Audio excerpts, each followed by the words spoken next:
한국전쟁이 끝나자 우리나라는 전후 복구 사업을 진행하게 됩니다. 하지만 산업 기반 시설이나 자본이 없었던 이승만 정권은 미국이 주도하는 국제 원조에 의존할 수밖에 없었습니다.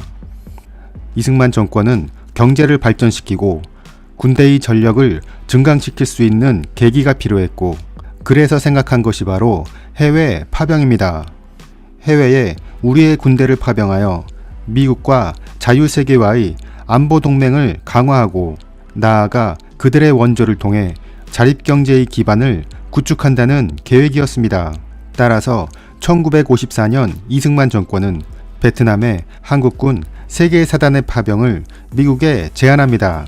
당시 베트남은 프랑스로부터 독립하기 위해 전쟁이 한창 진행 중이었는데, 군사적으로 열세에 있는 프랑스를 지원하기 위해 군대를 파병하겠다는 것이었습니다. 베트남의 공산화를 막고 싶었던 미국은 한국군의 베트남 파병을 고려해보기도 했지만 그 실효성이 크지 않을 것이고, 미국이 한국에 주둔하고 있는 상황에서 한국군이 다른 나라에 군대를 파병하는 것은 바람직하지 않다고 판단하여 이 제안을 거부합니다. 이후 1958년 인도네시아에서 발생한 군 반란 사건에 우리 정부는 다시 한번 군대를 파병하겠다고 미국에 제안했지만 받아들여지지는 않았습니다. 1961년 5.16을 통해 정권을 잡은 박정희 의장은 우리 정부의 최대 과제로 미국과의 안보 동맹 강화를 통해 북한의 위협에 대처하고 미국의 원조를 받아 자립경제 기반을 구축하는 것이었습니다. 따라서 박정희 의장은 미국 케네디 대통령과의 면담 자리에서 다음과 같은 제안을 합니다. 한국은 확고한 반공국가로서 극동의 안보에 기여하기 위해 최선을 다할 것이다. 북베트남은 게릴라 부대를 운영하고 있는데 한국은 이에 대응할 수 있는 잘 훈련된 병력을 가지고 있다. 미국의 승인과 지원이 이루어진다면 한국은 베트남에 군대를 보낼 수 있다. 당시 우리나라는 경제개발 5개년 계획을 준비하면서 이를 위한 자금 확보에 노력하고 있었는데, 여기에 60만 대군을 유지하기 위한 국방비 부담은 큰 걸림돌로 작용했습니다. 따라서 경제 발전 자금을 마련하기 위해선 미국의 원조가 필수적이었고, 여기에 우리가 제시할 수 있는 반대 국부가 바로 월남 파병이었던 것입니다. 하지만 1960년대 초까지 미국은 한국군이 해외로 파병되는 것에 대해 부정적인 인식을 가지고 있었습니다. 우리나라는 그 이후에도 미국에 지속적으로 파병을 제안했으며 1962년엔 김종필 중앙정보부장이 남베트남에 방문하여 GM 대통령에게 한국군의 파병을 제안하기도 합니다. 1964년이 되자 베트남의 위기가 점차 고조되었고, 결국 미국과 남베트남에서 한국군 파병에 대해 긍정적인 분위기가 형성됩니다. 1964년 7월 박정희 대통령은 해병사단장 강기천 소장에게 극비리에 부대를 훈련시켜 베트남으로 파병될 준비를 하라고 지시하기도 합니다.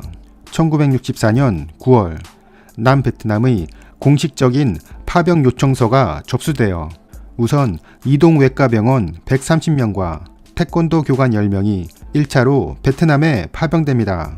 1965년 1월 남베트남은 자국의 홍수 피해에 대한 복구 사업이 필요하다는 이유로 우리나라에 2차 파병을 요청했고, 여기에 공병, 수송부대, 경비부대로 이루어진 2,000명 규모의 비둘기 부대가 파병됩니다.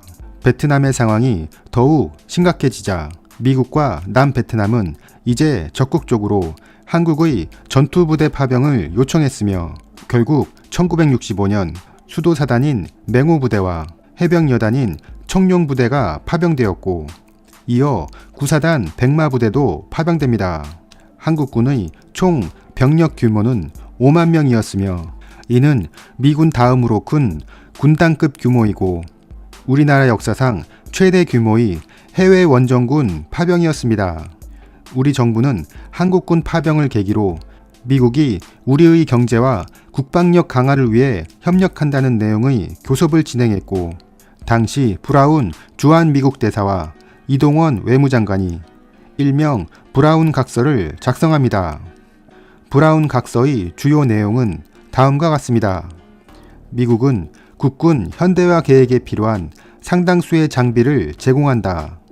한국 정부가 지출하는 일체의 경비를 미국이 부담한다. 주월 미군과 한국군을 위한 물자는 가급적이면 한국에서 구입한다. 한국 민간 기술자의 고용을 확대한다. 미국은 한국에 1억 5천만 달러 외에 추가 차관을 제공한다. 파병이 결정되자 우리 군은 즉시 준비를 시작합니다. 강원도 홍천에 파월 준비를 위한 준비단이 편성되었으며 모집 인원은 전원 지원자로만 구성되었습니다. 장교와 사병 선발 과정에서 매우 까다로운 규정을 적용하였는데 기본적으로 전투 경험자, 성적 우수자, 징계가 없는 자 등의 기준이 적용되었고 여기에 사격 우수자, 무도 유단자, 기술자 등의 기준이 추가되었습니다. 하지만 파병 준비 과정에서 몇 가지 문제점이 발생하기도 했습니다. 베트남의 정글에서 베트콩들이 2m 깊이의 함정을 파놓았는데 여기에 빠지면 독이 묻어있는 죽창이나 창살에 찔리게 된다는 소문이 돌았던 것입니다. 이러한 소문에 두려움을 갖고 있었던 병사들이 일부 탈영하는 사태가 벌어지기도 했습니다. 우리 군은 그 당시 M1 게런드 반자동총을 기본 소총으로 사용하고 있었는데 이 소총은 베트남의 정글에서는 적당한 무기가 아니라고 판단되었습니다. 베트남에서는 적과 순간적으로 조우하여 이루어지는 근접 전투가 대부분이고 여기에 월맹군은 이미 AK 자동소총으로 무장하고 있었던 것입니다. 따라서 우리 군은 미국에 자동 연발 사격이 가능한 M2 카빈 소총으로 대치시켜달라고 제의했습니다.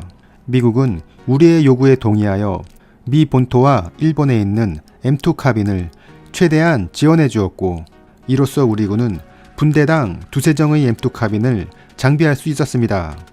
우리 군이 소총 이외에 장비 측면에서 어려움을 겪었던 부분은 바로 통신입니다. 중대장과 소대장 간에는 무전기로 통신이 가능했지만 소대장과 분대장 간에는 무전기가 없어 음성이나 완수 신호로 지휘를 해야 했던 것입니다. 우리 군은 미국에 당시 군용 무전기인 PRC-6 무전기가 1000대 정도 필요하다고 주장했습니다. 갑작스럽게 무전기를 보급해야 했던 미국은 본국에 재고가 없자 태국 육군이 사용하던 PRC-6 무전기를 긴급 회수하여 한국군에 공급해줍니다. 1965년 10월 12일 여의도에서 맹호 부대의 파월 환송식이 펼쳐집니다.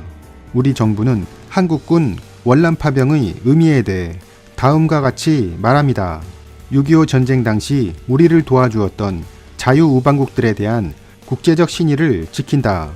베트남이 공산화되면 동남아시아뿐만 아니라 그 파급 효과가 우리나라에까지 미칠 수 있다. 그러므로 이를 막기 위해 베트남의 제2전선을 형성한다. 우리의 동맹국가인 미국을 도와 그들과 유대를 강화한다.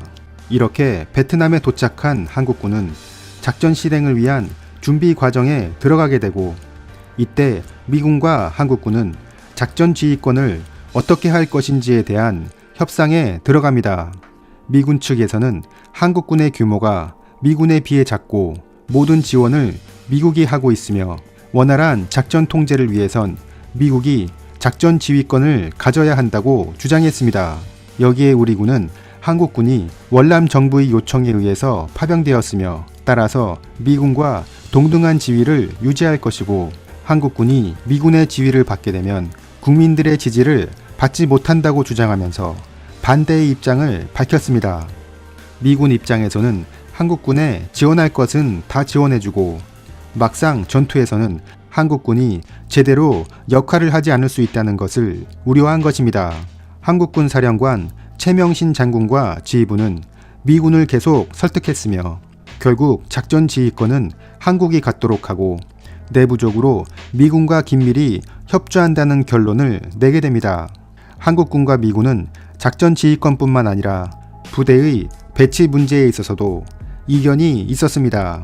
최초 한국군 맹호부대는 퀴논에 배치되었고 청룡부대는 깜난에 배치되었습니다. 하지만 그 사이의 간격이 너무 넓어 적이 수시로 침투하고 있었기에 뚜이호아에서부터 나트랑을 관할하는 새로운 부대가 필요했습니다. 이 당시 한국군 9사단과 미국의 2개 사단이 새로 배치될 예정이었는데 미군은 9사단 백마부대가 캄보디아와의 적경 지역에 배치돼 호치민 루트를 막는 역할을 해야 한다고 주장했습니다. 하지만 우리 군은 닌호아에 백마부대를 배치하고 싶었습니다. 이 지역은 많은 항만과 비행장이 들어서 있는 곳으로 미군이 전쟁을 수행하는 데 필요한 수많은 물자들이 드나들고 있었으며 또한 각종 시설물에 대한 공사가 예정된 지역이었습니다. 따라서 이 지역을 우리 군이 관할하면 많은 한국 건설 업체들을 끌어들일 수 있고 파월 장병들이 제대하면 현지 업체에 바로 취업시키기도 용이하다고 판단했습니다. 그래서 한국군 사령부는 미군에 다음과 같이 주장합니다. 한국군은 M1 소총으로 무장하고 있어 베트공 정규군이 보유한 AK 자동 소총에 상대하기 어렵다. 한국군은 무전기가 부족해 정글 지역에서 부대 간 통신이 어렵다. 캄보디아 적경 지역은 대인 지뢰와 장애물이 많은데 헬기와 기갑 장비가 없는 한국군은 이 지역에서 작전이 어렵다. 한국군 부대가 분산 배치되면 통합 작전이 어렵기 때문에 지휘의 효율성을 높이기 위해선 집중 배치가 필요하다. 이렇게 우리 군의 강력한 요구로 결국 9사단이 니노아 지역에 배치될 수 있었습니다. 이 같은 성과도 우리가 독자적인 작전 지휘권을 확보했기 때문에 가능했다고 할 수 있습니다. 우리 군은 8년의 파병 기간 동안 약 1000여 건의 대부대 작전을 실시했으며 57만 건의 소부대 작전을 진행했습니다. 또한 4만 명의 적을 사살하고 2만여 점의 무기를 회수합니다. 전쟁 기간 중 한국군이 입은 피해는 전사자 4,600명을 포함해 총 5천여 명이 목숨을 잃었으며 약 1만여 명이 부상을 당했습니다. 우리나라는 베트남 전쟁을 통해 미국으로부터 무기를 원조받아 국군 현대화의 기반을 다질 수 있었고 또한 그들로부터 받은 각종 차관은 상하수도 사업, 철도 사업, 경부고속도로 사업 등 국가 인프라 형성에 투입되었습니다. 대한민국은 이렇게 먼 타국에서 목숨을 바쳐 싸운 국군 장병들의 희생으로 경제 발전의 기틀을 마련할 수 있었습니다. 이상으로 월남 파병이었습니다.